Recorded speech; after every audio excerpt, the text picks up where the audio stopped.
My home style কুকিংয়ে সবাইকে স্বাগত। আমি আজকে আপনাদের শেয়ার করব একদম নিরামিষ একটা ব্রেকফাস্ট রেসিপি, যেটা হলো ভেজ বার্গার স্যান্ডউইচ। এটা দেখুন, আশা করি এটা ছোট থেকে বড় সকলেরই ভালো লাগবে।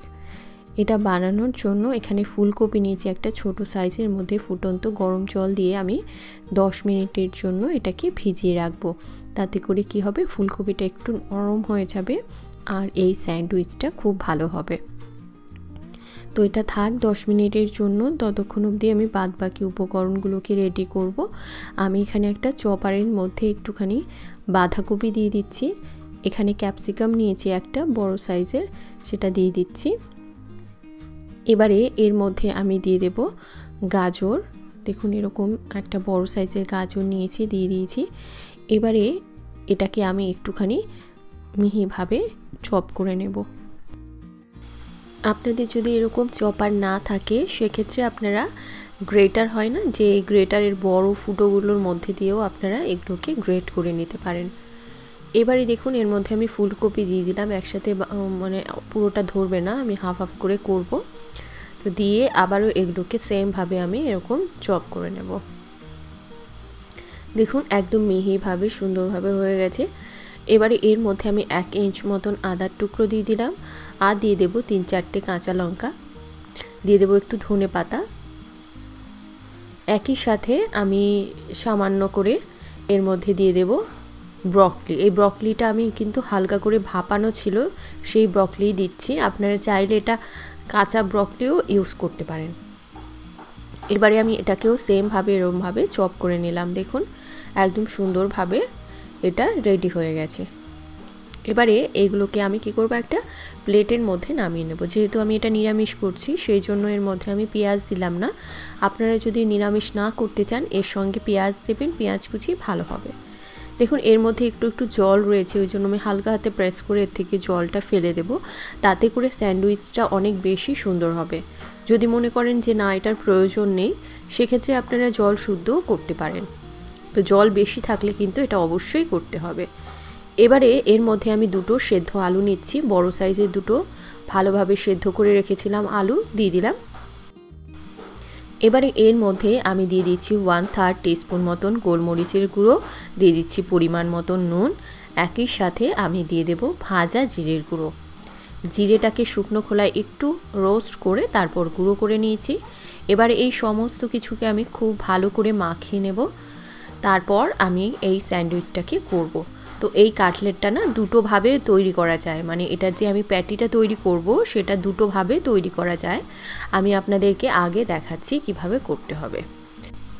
এবারে আমি এর মধ্যে সেদ্ধ মটরশুঁটি দিয়ে দিচ্ছি, আর দিয়ে দিচ্ছি এখানে 1/3 কাপ মতন একটু রোস্ট করে নিয়েছিলাম বেসন, সেটা দিয়ে দিয়েছি। বেসনটাকে একটু শুকনো খোলায় রোস্ট করে নিলে কী হবে, এর কাঁচা গন্ধটা থাকবে না। আর 1/3 কাপ মতন ব্রেড ক্রাম্ব দিয়ে দিয়েছি। আপনারা চাইলে পাউরুটি গুঁড়ো করে তারপরেও কিন্তু এর মধ্যে ইউজ করতে পারেন। এতে করে এর বাইন্ডিংটা খুব ভালো হবে। এটা যখন আমি ভাজবো তখন কিন্তু এটা খোলার চান্স থাকবে না। এবারে এ থেকে আমি অল্প অল্প করে নিয়ে একটা প্যাটি তৈরি করব। তো এই প্যাটিটাই আপনারা 2টো ভাবে তৈরি করতে পারেন। যেহেতু আমি এটা আজকে নিরামিষভাবে করছি, সেই জন্য আমি এর মধ্যে ডিম দেব না। ডিম ছাড়াও কিভাবে আপনারা এটা সুন্দরভাবে গড়তে পারেন সেটা দেখাবো। আর ডিম দিয়ে যদি আপনারা করতে চান, সেক্ষেত্রে এটা আপনারা ডিমের গোলায় ডিপ করে তারপরে ব্রেড ক্রাম্পে কোট করেও কিন্তু ভাজতে পারেন। যেহেতু আমি হেলদিভাবে করছি, সেই জন্য এর মধ্যে আমি আজকে এটাকে শ্যালো ফ্রাই করব অল্প করে তেল দিয়ে। আপনারা এটা ডিপ ফ্রাইও করতে পারেন। তো এটা আমি এইভাবেই এটাকে ভেজে নেব। আরও একটা প্রসেসে আপনারা এটাকে ভাজতে পারেন, তাতে করে এই প্যাটিটা আরও বেশি ক্রিস্পি হবে, সেটা আমি দেখাচ্ছি। এগুলোকে ভেজে তুলে নিই। আপনারা এরকমভাবে শুকনো একটু ব্রেড ক্রাম্ব উপর দিয়ে লাগিয়ে তারপরও এটাকে এরকমভাবে শ্যালো ফ্রাই করতে পারেন। চাইলে আপনারা ডিপ ফ্রাইও করতে পারেন।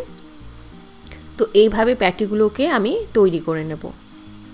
তো নিরামিষ দিন আমরা অনেক সময় ভাবি যে বাচ্চারা খেতে চায় না, তো কি বানানো যায়, আপনারা কিন্তু এইভাবে প্যাটি বানিয়ে দিলে এটা ভীষণই টেস্টি হয়। এবারে একটা সস তৈরি করে নেব। একটা বাটির মধ্যে এখানে আমি 1/3 কাপ মতন জল ঝরানো টক দই নিয়ে নিয়েছি। এর মধ্যে দিচ্ছি টমেটো সস, আপনারা টমেটো কেচাপও ইউজ করতে পারেন। 1 থেকে 2 টেবিলস্পুন মতন দিলেই হবে। এর মধ্যে আমি হাফ টিস্পুন মতন চাট মশলা দিচ্ছি, সামান্য বিট লবণ দিয়ে দিলাম মানে ব্ল্যাক সল্ট, আর দিয়ে দিচ্ছি একটু গোলমরিচের গুঁড়ো মানে 1/4 টিস্পুন মতন দিয়ে এবারে একটা সুন্দর স্মুথ একটা সস তৈরি করে নিলাম। আপনারা এভাবেও করতে পারেন, চাইলে আপনারা মেয়োনিজও ইউজ করতে পারেন, তবে আমি মেয়োনিজ ছাড়াই আজকে করব। তো এখানে দেখুন কিছু সবজি আমি কেটে রেখেছি, লেটুস পাতা রয়েছে, টমেটো স্লাইস রয়েছে, এখানে ক্যাপসিকাম রেখেছি, রয়েছে শসা স্লাইস করে কেটে রেখেছি, আর এখানটায় সেই সসটা যেটা বানিয়ে রেখেছি সেটা রয়েছে, আর এরকম চিজ স্লাইস নিয়েছি। তো আপনারা চাইলে ক্যাপসিকাম স্কিপ করতে পারেন, চাইলে দিতে পারেন, এটা পুরোপুরি আপনাদের চয়েস। এখানে ব্রাউন ব্রেড নিয়েছি, স্যান্ডউইচ ব্রেড, আর তার মধ্যে সেই সসটা যেটা আমি বানিয়ে নিলাম সেটাকে দিয়ে দিচ্ছি। আপনারা এক সাইডে চাইলে গ্রিন চাটনি দিতে পারেন, চাইলে মেয়োনিজ দিতে পারেন, বা পুরোপুরি এরকম দই দিয়েও সস বানিয়ে করতে পারেন। তো এবারে এর মধ্যে লেটুস পাতা দিয়ে উপরে আমি টমেটো স্লাইস, ক্যাপসিকাম দিয়ে দিচ্ছি, একই সাথে আমি দিয়ে দেব শসা। এবারে উপর দিয়ে আমি একটুখানি গোলমরিচের গুঁড়ো আর সামান্য একটুখানি নুন ছড়িয়ে তার উপর দিয়ে এবারে প্যাটিটাকে দিয়ে দিচ্ছি, আর চিজ স্লাইসটাকে দিয়ে আরও একটা ব্রেড যেটা রয়েছে স্লাইসটা, সেই ব্রেডের মধ্যেও আমি সেম সসটাকে লাগিয়ে উপর দিয়ে ঢেকে দেব। তারপরে এটাকে আমি সুন্দর করে গ্রিল করব। আপনারা চাইলে এটা স্যান্ডউইচ মেকারেও করতে পারেন, বা আপনারা এমনি তাওয়াতেও সেঁকে নিতে পারেন। তো এইভাবে আমি সমস্ত ব্রেডগুলোকে এরকমভাবে বার্গারের মতন বানিয়ে নেব। নিরামিষ দিনে হয় কি, বাচ্চারা অনেক সময় টিফিন খেতে চায় না, তো আপনারা সেই দিনে কিন্তু এরকমভাবে ওদের যদি স্যান্ডউইচ বানিয়ে দেন তাহলে কিন্তু আশা করি ওরা খুশি খুশি খেয়ে নেবে। তো আপনারা চাইলে এটা এরকম যে এত সবজি দিতে হবে ওরকমও কথা নেই, আপনারা চাইলে এর থেকে চুজ করে 2-3টে সবজি দিয়েও সেমভাবে আপনারা করে দিতে পারেন, তাতেও কিন্তু ভালো লাগবে। এটাকে আমি এরকমভাবে তাওয়ার মধ্যেই আজকে সেঁকে নিচ্ছি। আপনারা স্যান্ডউইচ মেকারে ওটাকে সুন্দর করে গ্রিল করে নিতে পারেন। তৈরি হয়ে গেল ভেজ বার্গার স্যান্ডউইচ। আপনার বাড়িতে অবশ্যই করে একবার করে ট্রাই করে দেখবেন, আশা করি সবারই ভালো লাগবে।